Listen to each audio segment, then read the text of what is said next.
All right, welcome back to season 2. It's holiday stock. We're showing you how to make some giblet stock, turkey stock. Let's show you how to get it on. So right here we have some giblets. They're from the turkey, the innards. I've got a neck here and I've got a back.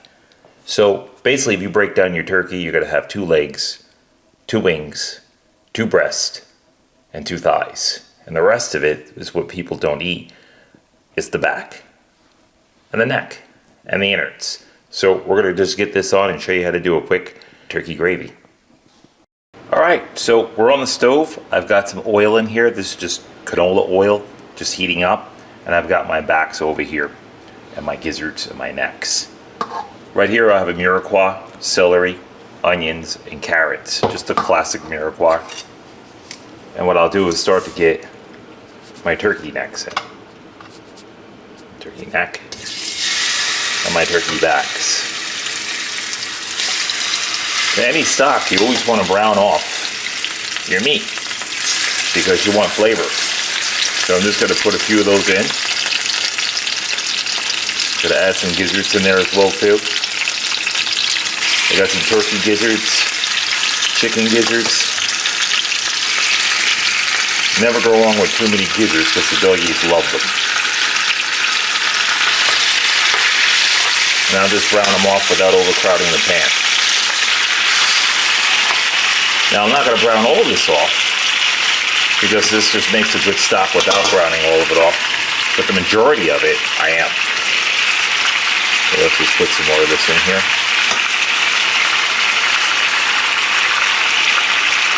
The rest of these I'll probably just boil up for my doggies, and just give it to them. This is a turkey tail. I put that in there because that flavor's in there. Alright, that's it. I'm going to put that off to the side. And I'm on high heat right now. And you just want to start browning it off. Takes no time, as you can see. So just keep it down there. Just brown it until it gets nice and crispy.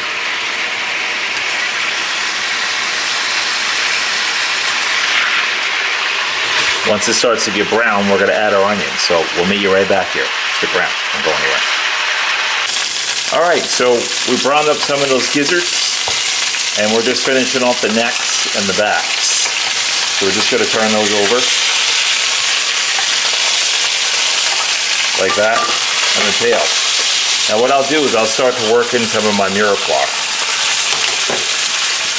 So I'll start to get some onions, some carrot, and some celery in here.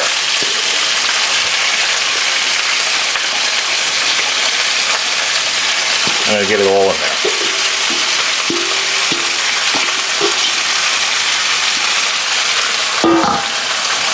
And just shake it around.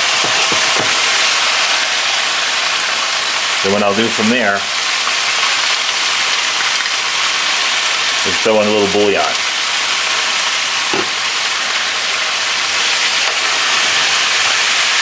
And just work it in. Now we're going to cook this down a little bit.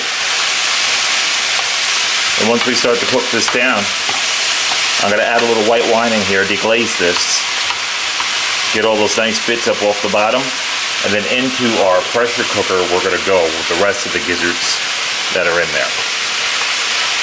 And then we're going to have a beautiful broth. And that broth is for several things. So this video is for several things that you can make out of this broth. So we're just going to do the broth for now. This is just a video. And later on we're going to show you how to make a dressing for Thanksgiving, and we're going to show you how to make a giblet gravy out of this same broth. So stick around. Don't go anywhere. Alright, so we pulled out all of our backs, our necks, and our gizzards. So they're over here now, and you can see how nice and tanned up they are. We got them nice and browned up, and that's how you want them. And all that flavor is sitting in this pan right now. So I hit them with just a touch of white wine. You don't have to add the white wine if you don't want. And that's what we're waiting for, just to evaporate off. And while that's evaporating off, I'm just going to go with a little black pepper. Now I didn't add any salt to this because depending on the dish, there's salt in the bouillon. Bouillon in the cube is almost all salt. So I'm gonna put a good amount of black pepper in there. And that's it. So I'll stir it with the black pepper in there.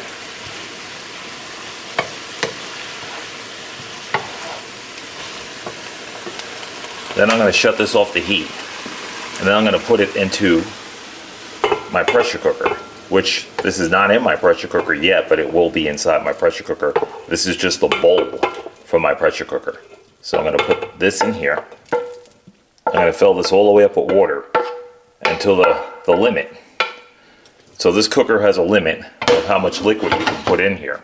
So what we'll do is we'll fill it all the way up to that limit, and then we'll get a nice stock out of that. And that's it. We'll meet you right back here. Stick around. Don't go anywhere. All right, so we're in the pressure cooker. I'm up to the max line with the fluid, and you just want to put the lid on. We're gonna lock this on for 30 minutes, and that's it. That simple. I'm gonna let this thing naturally release. You don't want to do a heart release for those of you that are familiar with pressure cookers. A heart release is when you open this up and just let all the steam just evaporate.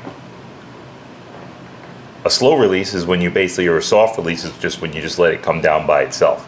Just a natural release, that's what you call that. Soft, natural, doesn't matter. Just as long as you wait for that to drop down, this little emergency button here, it's gonna keep this locked on so there's no accidents. Now the old pressure cookers back in the days, you'd put them on your stove and you'd have to regulate the pressure yourself. This does it all for you automatically. You don't have to worry about that. I do have an old-fashioned pressure cooker that I use on my commercial stoves. That one I have to regulate myself, but it's also dangerous because if anything ever gets clogged, there's a couple of safety features on this that keep this lid from blowing up. And a lot of people back in the days, it would happen to them and these things would explode because a cheap pressure cooker, I would never recommend one because this is under a tremendous amount of pressure and this thing could blow up. And there's been recalls on a few of these, so if you do want to look into a pressure cooker, you just have to look at which ones have recalls. And periodically I'll even look at this one, and I'm not sure who makes this. Kind of have a couple of these and I don't see the manufacturer on here, but anyway, I'll find the booklet to this and I'll check the recalls on here if they have anything because I don't want this thing blowing up on me. And always keep your face away from them. So when they build up pressure and the pressure's on, stay away from them while the pressure's on. And if you're doing a natural release where you're waiting for the pressure to come down, you'll turn this off and let the steam just kick down by itself. And that's it. We'll meet you back here and show you the finished product. Don't go anywhere. 30 minutes in the pressure cooker. Let's show you how this came out. So the first thing we'll start doing is we're gonna take our backs and we're gonna put them inside here. Now the reason why I put my backs and my necks in here first is because you wanna make a gravy out of this stock. And I'm going to start to strip some of these pieces. Now we're doing a giblet gravy and we're doing a dressing for Christmas. And what I'll do is I'll save some of this stock, or I might even make it for Thanksgiving as well too. So our giblets are in here. This is what they look like. Let's just get a couple of giblets out of here. This is what they look like. We're just going to leave them in there because you can't really dissect those. You can't at all. And what we'll do is we'll start to dissect this meat on the backbone. So we'll just kind of peel it off of here. Now what I'll do is I'll take another bowl and I'll just put my meat in there. Now if you let this go too far, what's going to happen is you're going to be stuck with a bunch of bones and it's going to be pretty hard to get your meat out of there. So what I do is I let it go to just a certain amount, like that, to where I can just pull the bones from the meat. This is hot, it just came out, and I'm just going to use this to dissect it. Just like that. This way it goes into the gravy.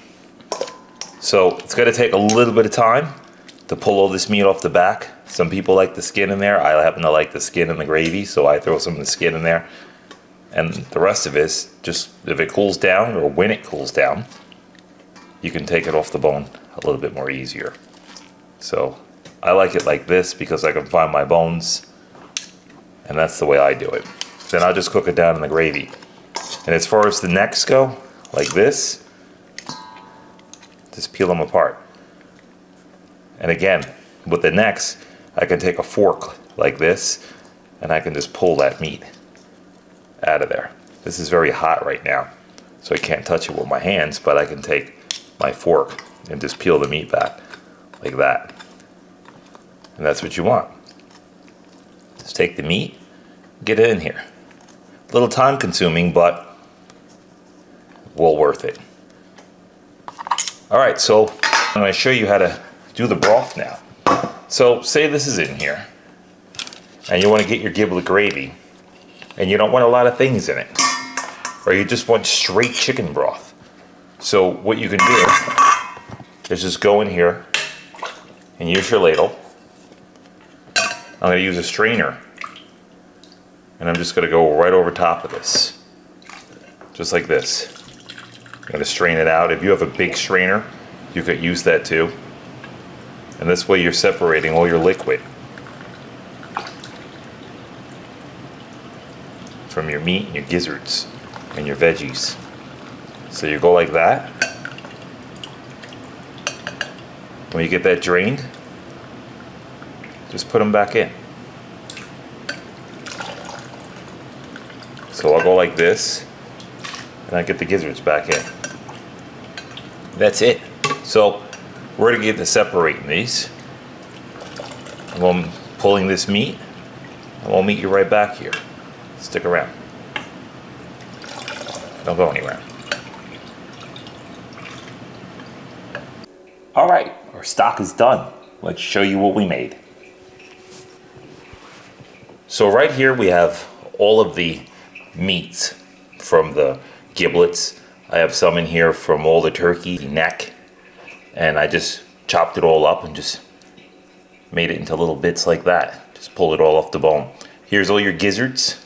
The reason why I did this and I separated this is because say you don't want a meat gravy and you want just a plain gravy. So here's a gravy stock right here. It's just no vegetables in it. We strained all the veggies. The veggies are in this one over here. So this is a vegetable stock. This is going to be used for things like stuffings and dressings. You could even use this in like a chicken soup as the base, and you could do a lot of things with the vegetables in there. If you want just a normal gravy to go over top of like turkey, for example, or turkey breast, maybe a lot of people don't want the giblets and things like that in their gravy or vegetables in their gravy. They just want a plain Jane gravy. There it is. Nothing plain Jane about it, but this is the base of your gravy. So what we'll do is we're going to show you a couple of videos of what this can do and how to use this stock. That's it. So we'll make some videos. Hope you enjoy. If you like this video on this and more videos are about to come, please hit that like button and don't forget to subscribe and hit that little bell just so you get the videos first. Thank you for coming. We enjoyed having you. Until next time.